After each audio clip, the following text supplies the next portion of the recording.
Flight Rising has this mini game where you collect items, and it's been one of my main things that I've been working on in the game for years. Back in 2016, I shared a video about one of the items that I had spent hundreds of real life dollars on. So one part of it was bonus, so it's not like really, it was easy come, easy go money, but it was still a lot of money for a time in my life where I was eating ramen for dinner on a regular basis. I had just moved to New York City. Rent was most of my paycheck. I did not have any money, and I was like, I'm gonna buy this item. On Flight Rising, there is a mini game where you have your virtual pets, your dragons, and your dragons can each have one unique pet. I have acquired all of the pets that you can get basically within the game confines. All of the ones that I don't have are either ones that I will get from interacting with the pets I currently have, or I would have to spend thousands of real life dollars in order to get. So those are out of the equation. They were never achievable through in-game methods. They were only achievable by making a purchase before the game existed, so I didn't know about them. And there is only one pet left that I need to get in order to be done with this game. That is until they add more, because the nature of this type of collection minigame is that it is always expanding. But this is kind of a huge accomplishment for me. There's only one left for me to get, and then I'm done for now. The final familiar that I can get through in-game actions is the stone borer. I have all these others that I can't get because, like I mentioned before, they either were through the Kickstarter or I'm going to get them from interacting with my other familiars. Like every day you have the opportunity to press a button and develop a relationship with that familiar, and you get mile markers at each one. The ultimate status is awakened, and through awakening familiars, you can unlock other familiars in gameplay. So after I get the stone borer and I awaken the stone borer, one of these familiars that's currently undiscovered will be gifted to my clan from having awakened the stone borer. So I'm not going to buy it because I'm going to get it subsequently from interacting with the stone borer. So I will buy the stone borer, but I won't buy the one that is unlocked by interacting with the stone borer. I keep track of my familiars in a spreadsheet. In this spreadsheet, I go to the auction house and I search for the familiars and I enter what their treasure price and what their gem price is. And then I try to update this pretty regularly. There's a calculator that tells you how much it costs in real life money at the bottom. I don't use that so much because I'm not interested in outright buying these. I'm interested in more so transferring treasure to gems, that is the earned currency to the paid currency, or vice versa, in order to get the best deal on the familiars in the auction house. This content is so incredibly niche, so those of you watching 3 minutes into this, thank you, appreciate you. We're going to talk now about the different ways you can get this familiar. There are 2 ways you can get the stone borer familiar. The first is the Colosseum, and the second is purchasing it outright. Purchasing it outright is a little bit of a challenge because it costs a lot of currency, and I've expended all my currency buying all the other familiars. Right? I've purchased 970 of them. I only have like this one obtainable one left to purchase. So I'm going to have to either sell a bunch of stuff to make the currency or buy the gems. I've already mentioned I don't want to buy the gems. So what I've been doing is I've been selling every possible thing on the auction house, which is super daunting. Everything expires after a week. That's the longest amount of time that you could have an auction. So I've just been renewing every auction listing at the end of each week, but I didn't post them all at once. So it's like on Monday, 100 will expire. On Tuesday, 70 will expire. On Wednesday, 50 will retire. And then on Thursday, another 70 will retire. So just on an ongoing basis, I'm just sitting down and pressing renew like 100 times, which is fine. Like, there's more tedious things to do. I'm actually really happy that Flight Rising streamlined the auction house in this way. And on top of that, I'm kind of playing my odds here because the Colosseum is the battle feature on Flight Rising, and there's a chance that you can get the stone borer in the Colosseum. So every time that I sit down to do the auction house renew 100 times, I also spend some time in the Colosseum because there's the world's tiniest chance that I'm going to get it from the Colosseum. Hasn't happened yet, but it could happen. Still hoping, still keep grinding in the collie every once in a while whenever I get the chance. Right now I have in the ballpark of 4,000 gems, and I think I need to have 6,800, so I'm off by 2,700 in that ballpark. If you want to support me, go to the auction house, buy my auctions. But I'm just, grinding away at this, and it's not that big of a gap, 2,000 gems. It just means that I just have to keep at it and keep working, essentially. So that's where we're at there.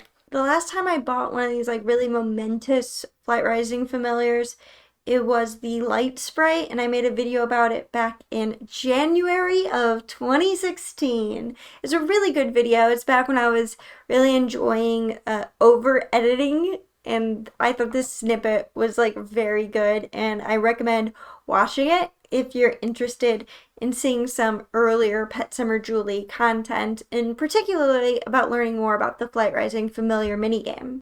There's everything to love about Flight Rising's familiars.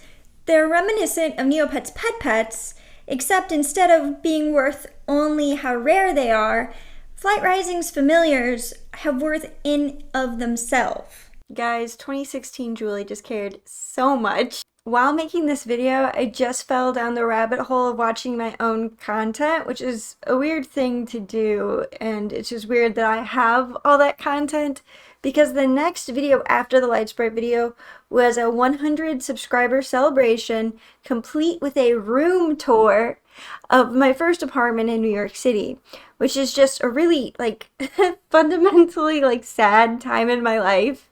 And I had such a brave face for you guys. I was like so happy. And I was just like, oh, I'm doing the big city thing. So anyways, this is kind of a weird thing that just happened. But back to the familiars. Since my last Flight Rising video, several kind souls have told me that you can quickly navigate between Flight Rising Dragon pages when you are bonding with your familiars. And I'm just kind of announcing it here so you guys can stop reminding me, but I'm sure you're going to keep reminding me on that other video, and that's just how the world works. But basically, if you click bond, you could then press the arrow button, click bond, press the arrow button, click bond, press the arrow button, click bond, press the arrow button, and it's like seconds faster than the way that I modeled in that video. It really is more efficient, and those seconds added up, it probably saves like a minute or two. It might save even more minutes than that, actually. And I really appreciate you guys telling me. I knew that there was a more efficient method, but I didn't know what it was until you guys commented on the video. So thank you for letting me know. The last Flight Rising topic I want to tackle is my Flight Rising breeding program. I've been doing this challenge for literally years now. I think maybe 3 years. I think that I've been doing it for the last year at this house.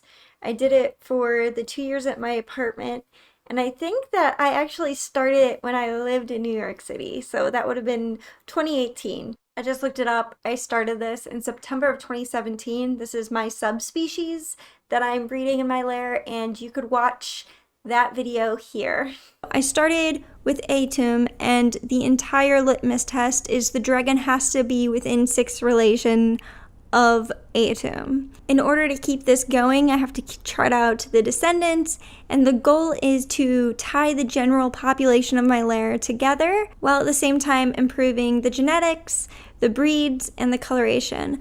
So I've been working on this for a very long time.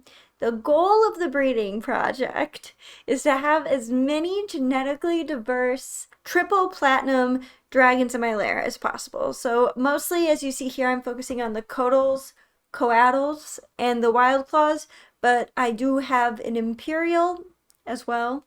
And the goal here is breeding them with the other dragons in my lair, and because it's me, it's not easy. There are these spreadsheets. The ones that have these white cells around them are the ones that are ongoing, and the ones that are grayed out are ones like bloodlines that are kind of completed.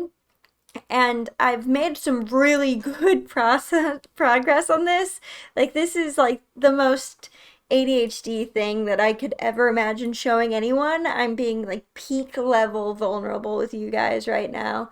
And I've actually started like bottlenecking the final dragons from this breeding project. The way it works is I had some like progenitors essentially, which were actually the result of my one big family breeding project years ago. And I took their children and I bred them for several generations until the point where theoretically they would be able to mate with those progenitors because they are that many generations removed. So this is kind of a way to like build in genetic diversity, because if your dragons are within 6 generations of one another, they cannot breed. So I've been working on this for literally years. Very excited about it.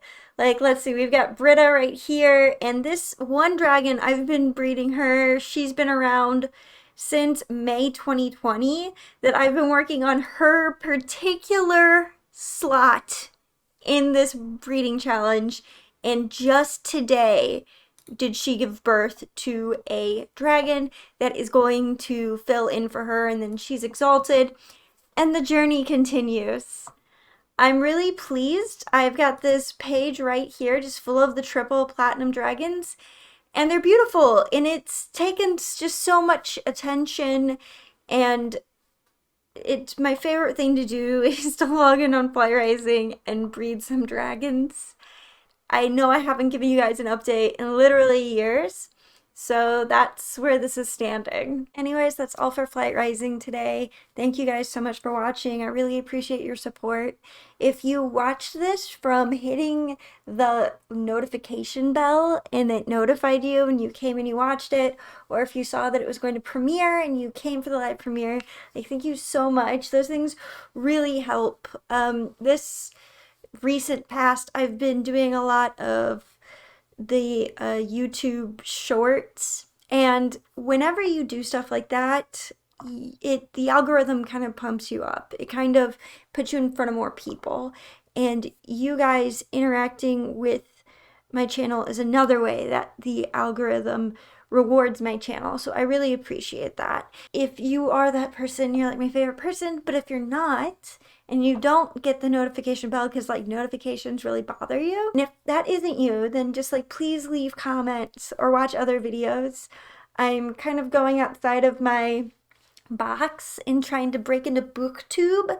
I recently released this video about Machiavelli for Women, which is a career advice book for women, and I liked it so much that I shared it to a woman who I worked with because she told me that she thought she'd be getting a job offer soon, and this is what she had to say about that book. The book really helped me with my negotiation strategy. I did get a lot more dollar signs. Honestly, if you're watching this, I want you to make more money than you do. When I moved to New York City, like I said earlier, referencing that room tour, I spent more than half of my paycheck on rent, and I was miserable. I was such a sad little person. And if I would have read that book, I would have known how to strategize, how to angle, how to scout better career opportunities for myself, and I would have been able to advocate for myself better. I want that for all of you. I want you guys to be emotionally and mentally and financially stable. It's really important to me. So please check out that video, check out that book. It's within your power. All you have to know is what everybody else at the top knows, and you can know those things by reading those books. In a completely different tone, I'm going to be reading Sheryl Sandberg's Lean In, which wishes it was that book, and I'm looking forward to reviewing that. I'm also, of course, going to be talking more about Flight Rising, about Leiden, about maybe Neopets. So like and subscribe if you want to see more than that, and I will see you next time. Bye! By the way, it's come to my attention that there's a much faster way to relist auctions on the auction house, where you could just press enter instead of pressing all of the buttons, and then all you have to do is click on the relist button and then press enter, and it does all the work for you. So So no need to clarify in the comments, I already know. Thank you. Also, since I recorded this, they released a new batch of familiars, totally fine, anticipated. I should have all of those within a month or so it doesn't really take away from the great challenge that saving up for the stone borer is.